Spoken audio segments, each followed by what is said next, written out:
Everyone was invited to my sister's graduation party, except me. I found out through a photo. Scrolling through social media, I saw a picture of my sister, beaming in her cap and gown, surrounded by family, friends, and neighbors.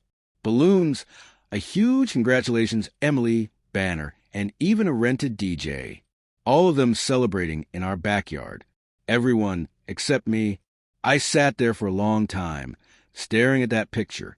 My phone buzzed with texts from friends who were at the party, wondering why I wasn't there. I didn't reply. I didn't have an answer. That night, I went home. Mom was in the kitchen, washing dishes like nothing had happened. Dad was outside, laughing with guests. Emily was basking in the attention, accepting compliments like a queen accepting tributes. I asked quietly, why wasn't I invited? Mom didn't even flinch. She kept scrubbing a glass, her tone cold and clinical. We didn't want you stealing her moment. Stealing her moment. The words sliced through me like glass. I could have argued. I could have shouted. But instead, I smiled. That kind of smile that feels heavy on your face. Then don't expect an invite to mine. 5 months later, the invitation cards were ready. You see, while Emily had her high school graduation, I had been working silently on my own milestone, a private scholarship to one of the most prestigious universities overseas. It wasn't glamorous. No backyard banners. No DJs. But it was mine. Earned. Paid for in long nights and quiet sacrifices no one noticed. I sent out invitations, carefully selected. Family wasn't on the list. Not Mom. Not Dad. Not Emily. Instead, I invited the people who had stood by me when no one else did, a few close friends, teachers who believed in me, and my mentor who helped me get through the scholarship interview when I nearly gave up. The day of my farewell party arrived. It wasn't extravagant. It was simple, an intimate gathering at a small rooftop venue overlooking the city. Laughter echoed through the night. People shared stories, wished me luck, and for the first time in months, I felt seen. Then, near the end, I saw her. Emily stood near the entrance, clutching her phone, looking small in a way I'd never seen. Behind her, Mom and Dad appeared, unsure, awkward.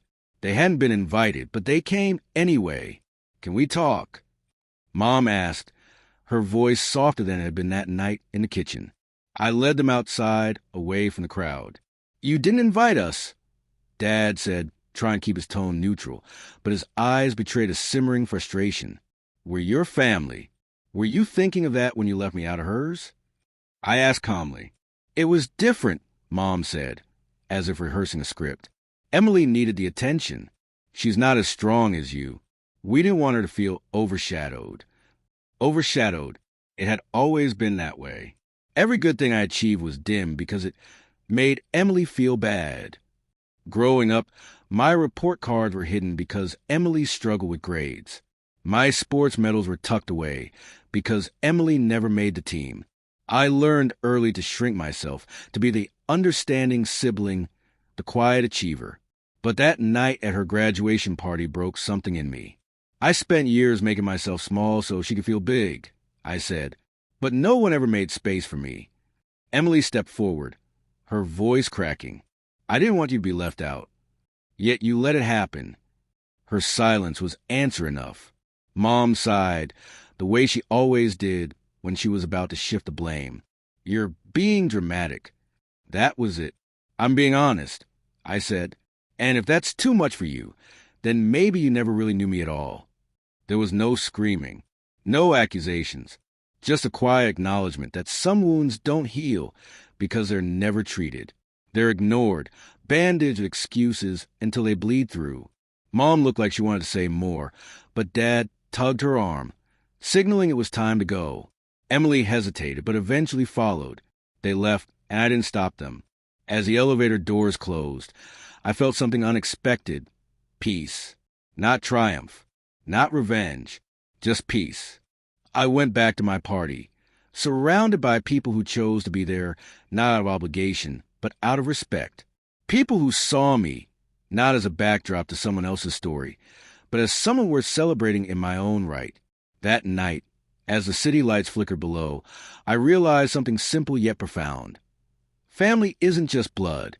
Family is who shows up for you, in the small moments, the big ones, and the in-betweens. Family doesn't silence you to amplify someone else. They make space for you to stand tall. 5 months ago, I smiled and said, "Don't expect an invite to mine." And I meant it, because sometimes you have to close a door, not out of spite, but to open a new one for yourself.